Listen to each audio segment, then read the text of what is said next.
기도하겠습니다.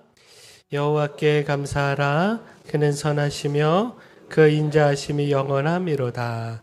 여호와의 속량을 받은 자들은 이같이 말할지어다. 여호와께서 대적의 손에서 그들을 속량하사 동서남북 각 지방에서부터 모으셨도다. 아멘. 우리 좌우에 계신 분하고 인사하겠습니다. 잘 오셨습니다. 주의 은혜가 있을 겁니다. 우리 한 번 더 인사합니다. 맥체인 합시다. 네, 말씀으로 승리하는 올 한 해 되기를 축원합니다. 한신교회 고 이중표 목사님의 글입니다. 제목은 하나님의 효자입니다. 제가 그냥 읽어드리겠습니다. 아버지는 술을 많이 드시고 가정을 돌보지 않았습니다. 덕분에 먹을 것이 없어 물로 배울을 채운 날이 많았습니다. 그런데도 가슴에는 하늘을 품는 감사의 마음이 늘 생겼습니다. 술로 비틀거리는 아버지를 등에 업고 집으로 돌아올 때면 하늘을 업은 듯한 감동으로 가슴이 뭉클해지곤 했습니다. 나를 낳아준 것에 대한 감사로 눈에서는 언제나 눈물이 흘러내리는 것이었습니다. 예수를 믿은 후로도 내 마음은 변하지 않았습니다. 내 사랑하는 아들이요 내 기뻐하는 종이 되어다오. 이제는 하나님의 효자가 되라고 메아리 치는 음성을 듣게 된 것이 예전과 달라졌을 뿐입니다.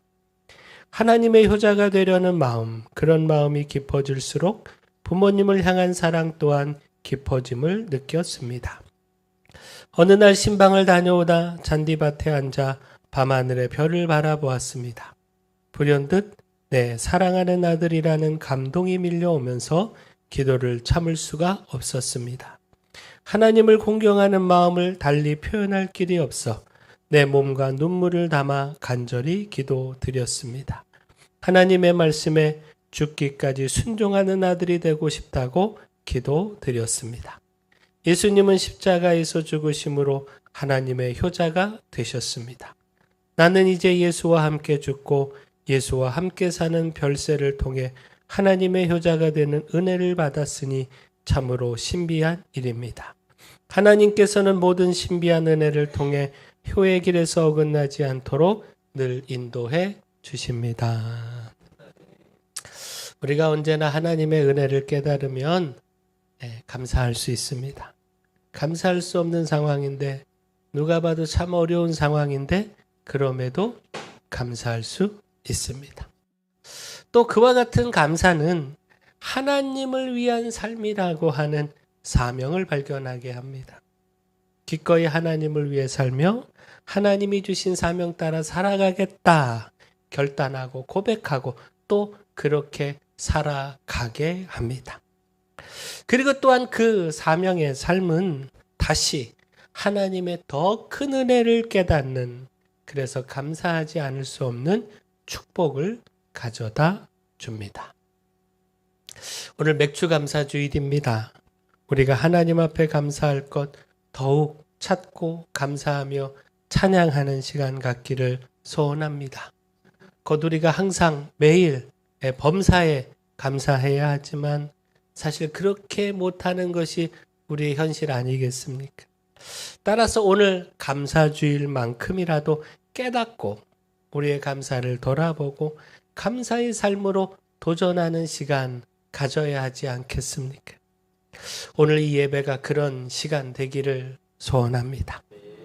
따라서 먼저 맥주감사 주일에 대해 잠깐 짚고 갈까 하는데, 지난해에도 또 그 지난해에도 이 맥주감사 주일에 대하여 설명을 드렸는데, 자, 매번 반복해서 듣는 것, 그래서 우리의 마음속에 기억 속에 잊지 않고 새기는 것, 이거 중요한 일 아니겠습니까?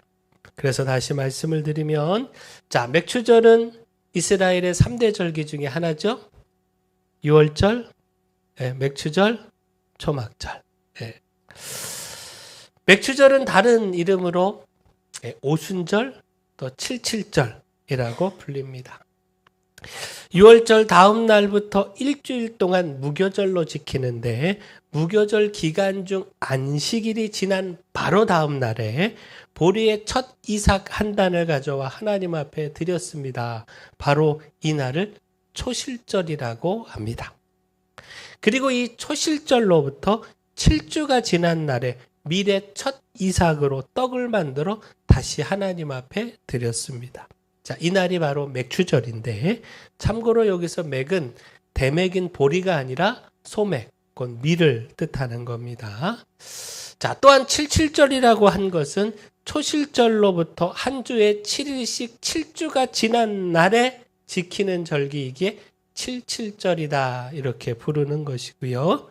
또 이 날이 77이 49, 초실절로부터 49일째 되는 날이고 이 초실절은 무교절 기간 중 안식일 다음 날이다 말씀을 드렸죠. 바로 이 안식일로부터 50일째 되는 날이기에 오순절이다 이렇게 부르는 겁니다.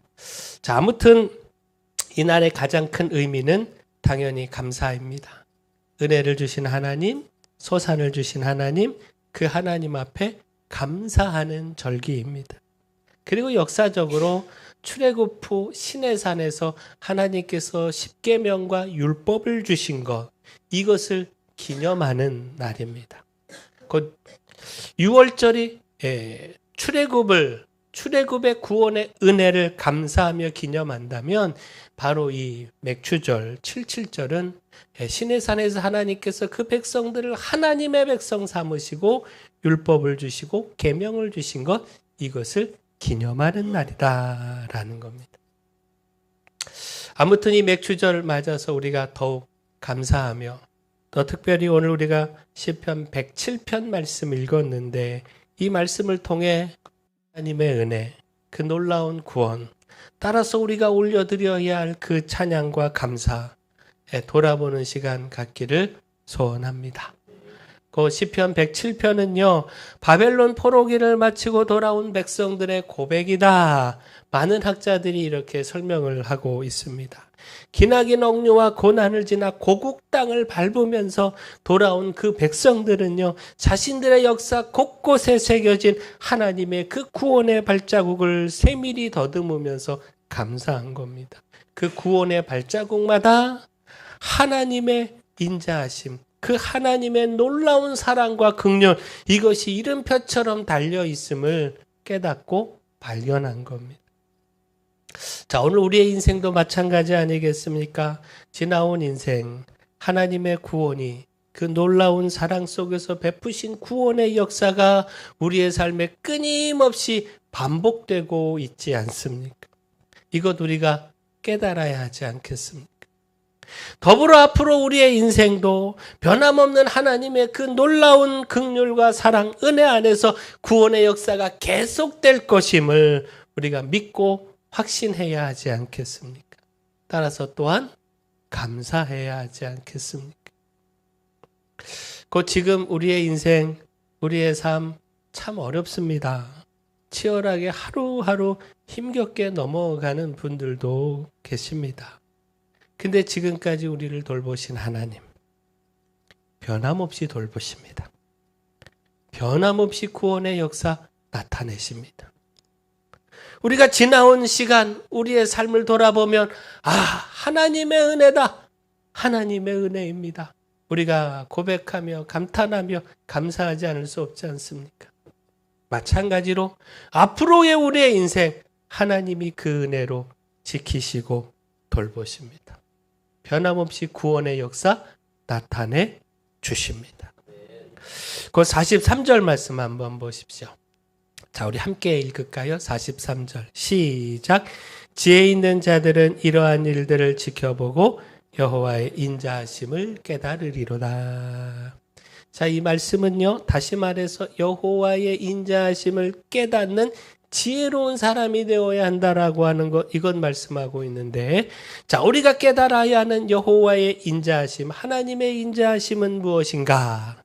자, 1절 말씀 한번 다시 볼까요? 자, 이 말씀도 같이 읽겠습니다. 시작. 여호와께 감사하라. 그는 선하시며 그 인자하심이 영원함이로다. 하나님의 인자하심은 영원하다. 그 사랑은 계속되고 또 계속되고 끝이 없다는 겁니다. 다시 말해 우리의 실수, 우리의 죄악, 우리의 불의 이것 용서하시고 또 용서하시고 또 용서하신다는 겁니다. 우리가 진심으로 회개하며 하나님 앞에 돌이키는 한 그 큰 사랑의 응답은 변함이 없다는 겁니다. 계속된다는 겁니다.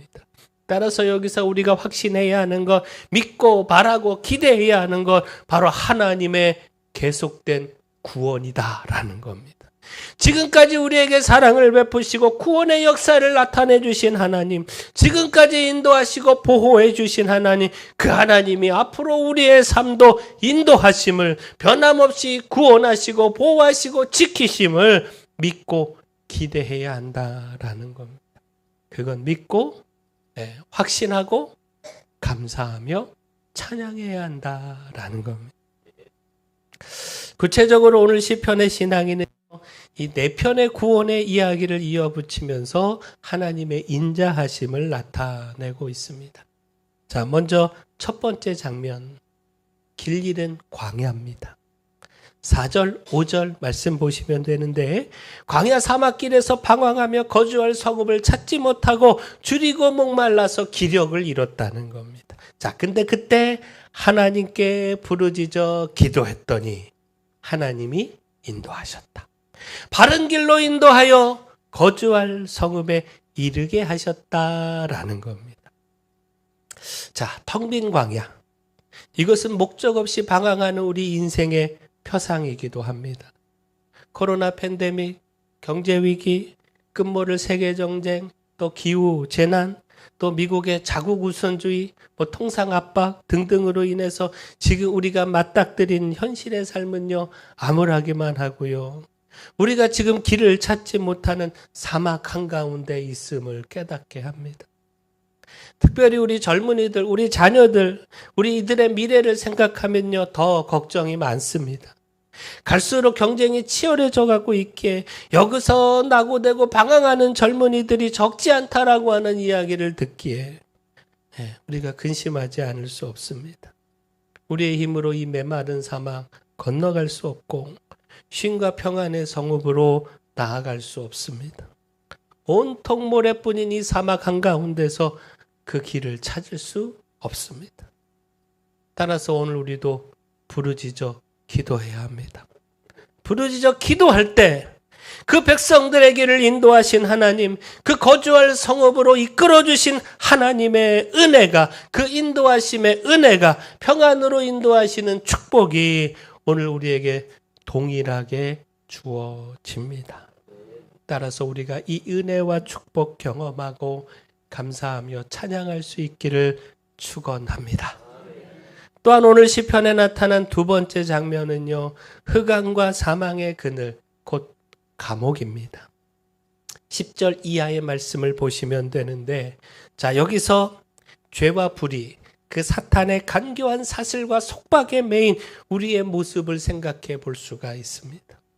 또한 경제적 속박, 여러 빚과 채무에 매이고 자녀로 인한 걱정과 속상함에 매이고 여러 실패와 상처와 우울과 두려움과 또 끊어내지 못한 이 중독에 매인 그런 연약한 우리의 모습을 생각해 볼 수가 있습니다.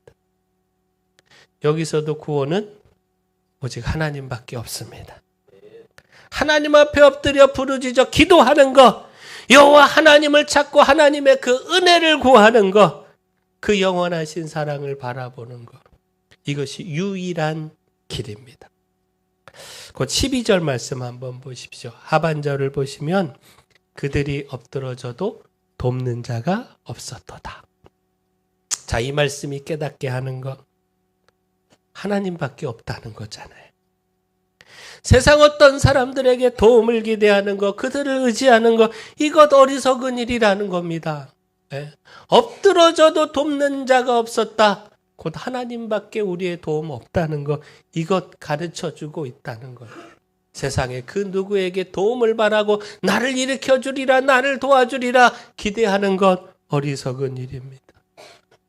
오직 하나님, 하나님만이 우리의 유일한 도움 되십니다. 따라서 우리의 모든 속박, 그 곤고와 쇠사슬을 끊어주시는 하나님, 우리를 그 흑암과 사망의 그늘에서 건져주시는 하나님, 그 하나님을 의지하고 또 이를 통해 하나님의 그 구원을 경험하고 그 하나님을 찬양해야 합니다. 논문을 깨트리시고 쇠빗장을 꺾으시는 하나님을 찬양하며 감사해야 합니다. 바라긴 우리가 이런 하나님의 구원 경험하고요, 찬양하며 감사하기를 축원합니다. 또한 세 번째 장면은요, 병상입니다. 질병으로 인한 고통, 그리고 죽음의 문턱까지 이른 그런 절망의 상황입니다. 이것은 17절 이하의 말씀을 보시면 되는데, 근데 여기서도 여호와 하나님께 부르짖음에 하나님께서 구원하셨다. 말씀을 보내어 그들을 치료하시고 그 위험한 지경, 곧 사망의 문턱에서 건져내셨다라는 겁니다. 자, 말씀을 보내어 치료하셨다. 20절 말씀 보시면 되는데, 말씀의 거부, 곧 죄악을 따르고 악한 일을 범한 결과가 질병의 심판이었습니다. 자, 앞서 10절 이하의 말씀에서 곤고와 쇠사슬에 매인 것도요, 하나님의 말씀을 거역하며 그 뜻을 거절했기 때문이다 말씀을 하고 있습니다. 곧 하나님의 말씀을 거절하면 그 결과는요, 고통이고 매임이고 질병이고 사망의 문턱까지 이르는 절망입니다. 말씀을 거부하는 삶에서 축복은 결코 기대할 수 없습니다. 그런데 돌이켜 회개할 때 하나님은 말씀을 보내시고 그 말씀은 우리를 치료합니다. 예수님께서 백부장 하인의 병을 치료하셨죠. 말씀만으로 치료하셨습니다. 부탁을 받고 내가 가서 고쳐주겠다, 예수님께서 말씀하시고 움직이셨는데 그 백부장이 사람들을 보내어 하는 말, 자, 마태복음 8장 8절 9절 말씀 한번 볼까요? 주여 내 집에 들어오심을 나는 감당하지 못하겠사오니 다만 말씀으로만 하옵소서. 그러면 내 하인이 낫겠사옵나이다. 나도 남의 수하에 있는 사람이요 내 아래에도 군사가 있으니 이더러 가라 하면 가고 저더러 오라 하면 오고 내 정도로 이것을 하라 하면 하나이다. 예수님께서 이와 같은 백부장의 대답을 들으시고 이스라엘 중에 아무에게서도 이만한 믿음을 보지 못했다 칭찬하시며 내 믿은 대로 될지어다. 할렐루야.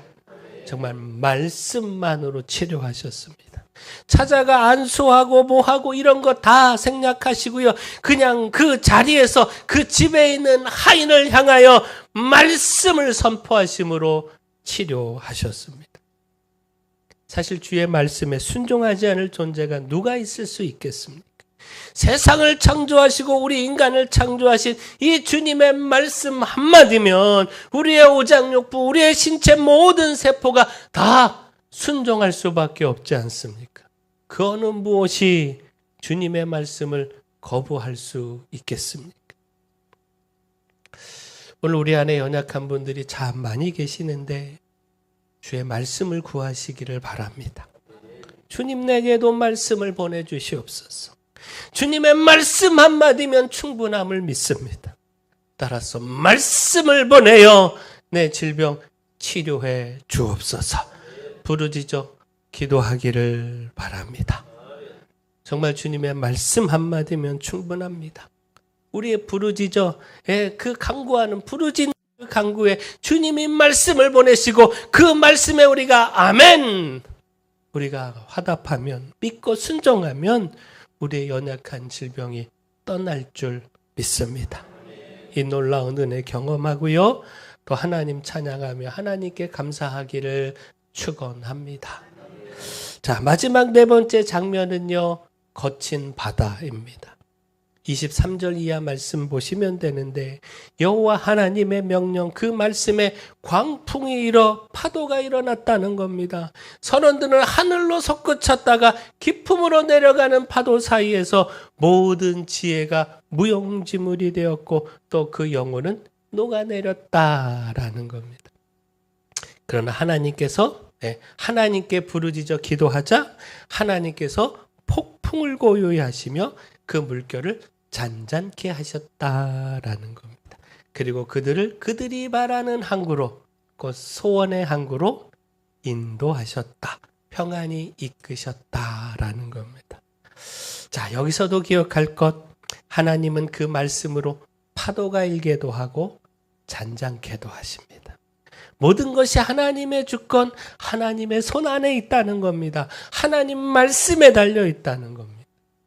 따라서 또한 기억할 것, 하나님의 주권 아래서 인간의 지혜, 인간의 기술, 이것 헛될 뿐이라는 겁니다. 그 가진 힘으로 이겨낼 수 있다, 헤쳐나갈 수 있다? 아니요. 인간의 그 모든 지혜, 선언의 모든 지혜가 무용지물 되었다. 할 수 없다는 겁니다. 이런 어리석은 생각 버리고 하나님의 은혜를 구하며 하나님 말씀 편에 서야 한다는 겁니다. 하나님의 말씀 편에 서서 그 말씀이 잔잔케 하시는 하나님의 역사로 나타나기를 우리가 그 은혜를 구해야 한다라는 겁니다. 오늘 우리의 인생, 앞서 말씀드린 것처럼 참으로 공고한 인생이고 그 속에서 우리는 불확실한 인생, 언제 성남 파도를 만날지 모르는 그런 인생을 살아가고 있습니다. 따라서 하나님의 은혜가 필요합니다. 잔잔케 하시고 평안케 하시는 하나님의 은혜 누려야 합니다. 우리의 인생 절대적으로 하나님께 맡김으로 소망의 항구로 인도하시는 놀라운 은혜도 누려야 합니다. 바라긴 우리가 이 은혜 누리고 감사하며 찬양하기를 소원합니다. 자, 한번 정리해 볼까요? 오늘 말씀에서 4가지 장면 설명해 드렸고 또 여기서 우리가 감사할 제목으로 말씀을 드렸고 또 우리가 정리를 해보면 첫 번째, 광야에서 인도하심 감사. 두 번째, 감옥에서 죄의 속박, 여러 가지 그 속박에서 건져주신 감사. 세 번째, 질병에서 치료하심 감사. 네 번째, 풍랑에서, 파도에서 평안함으로 이끌어주심 감사. 곧 우리의 인생 인도하시고 건져주시고 치료하시고 평안으로 돌봐주시는 은혜, 우리가 감사하고 감사해야 한다라는 겁니다. 자, 그렇다면 마지막으로 우리가 어떻게 감사할 것이냐. 자, 22절 보겠습니다. 22절 우리 함께 읽을까요? 시작. 감사제를 드리며 노래하여 그가 행하신 일을 선포할지로다. 우리의 예배로 감사해야 합니다. 지금 우리가 예배하고 있지 않습니까? 여기에 우리의 감사, 온 마음의 감사를 담아야 합니다. 또 감사의 예물로 감사해야 합니다. 우리가 다 정성으로 예물을 준비하지 않았습니까? 잠시 우리가 드리게 되지 않습니까? 거기에 우리의 온 마음, 감사의 마음을 담아 드림으로 감사해야 합니다. 또한 찬양으로, 또한 선포로 감사해야 합니다. 자, 무엇보다 32절 말씀 한번 볼까요? 자, 이 말씀도 같이 읽습니다. 시작. 백성의 모임에서 그를 높이며 장로들의 자리에서 그를 찬송할지로다. 아멘. 자, 백성들의 모임, 장로들의 자리. 바로 여기서 하나님을 찬양해야 한다. 자, 결국 무엇입니까? 우리의 찬양, 우리의 감사는요, 개인적 감사를 넘어서 공적 감사까지 이어져 가야 한다라는 겁니다. 하나님 앞에서 1대1로 선 자리에서 진심의 고백으로 마음을 다한 찬양으로 감사해야 하고요. 또한 우리 모두가 다 모인 곳 그 앞에서 모두가 다 듣도록 간증으로 하나님을 향한 찬양으로 감사해야 한다라는 겁니다. 33절 이하 말씀 보면요, 하나님의 권능에 대하여 말씀하고 있습니다. 강을 사막으로, 사막을 다시 강으로 바꾸실 수 있는 하나님. 옥토를 폐허로, 폐허를 다시 광야, 이 광야를 샘물이 흐르는 땅으로 바꾸실 수 있는 분. 풍요를 주시고 번성케 하실 뿐만 아니라 재난을 주시고 우환을 주실 수 있는 분. 그분이 우리 하나님이시라는 겁니다. 일으키시느냐, 넘어뜨리시느냐. 다 하나님의 손, 하나님 주권에 있다는 겁니다. 하나님의 뜻대로 된다는 겁니다. 자, 근데 그런 하나님이 인자하신 하나님. 그 인자하심이 영원하신 끝이 없으신 하나님이시다라는 겁니다. 자, 결국 무엇입니까? 하나님의 그 인자하심은 우리의 생각과 우리의 예측을 넘어서는 하나님의 그 큰 사랑은 오늘 우리를 구원하기를 원하신다. 우리를 세우기를 원하신다는, 우리를 축복하기를 원하신다는 겁니다. 바로 그 하나님을 믿고 그 하나님의 사랑을 의지하라는 겁니다. 이를 통해 그 하나님의 권능을 우리의 삶의 심판이 아니라 축복으로 만들어 가라는 겁니다. 하나님의 인자하심을 믿고 바라고 구하는 우리에게 영원하신 하나님의 인자하심이 우리에게 축복으로 나타날 줄 믿습니다. 우리의 인생이 참 막막하고 위태롭지만 그러나 우리에겐 모든 것이 가능하신 하나님이 계시고 그 하나님의 사랑은 끝이 없습니다. 당장의 상황을 바꾸실 수 있는 하나님, 그 사랑이 우리와 함께하고 계십니다. 이 하나님의 사랑과 영원한 그 인자하심을 경험하고 깨닫고 더 감사하는 삶, 감사가 넘치는 삶 살아가기를 축원합니다. 사랑의 주 하나님, 맥주 감사주의를 맞아 지난 반년 동안 베푸신 은혜를 기억하며 마음을 다해 감사를 올려드립니다. 광야 막막한 길에서 인도하시는 하나님, 죄와 고통의 사슬에서 건져주시고 구원하시는 하나님, 질병과 아픔에서 치료하시는 하나님, 말씀으로 저희에게 평안의 항구로 소원의 항구로 이끌어주시는 하나님, 그 하나님의 은혜 날마다 깨닫고 발견하며 감사가 끊이지 않게 하여 주시옵소서. 감사하고 또 감사하는 삶 살아가게 하여 주시옵소서. 예수님의 이름으로 기도합니다. 아멘.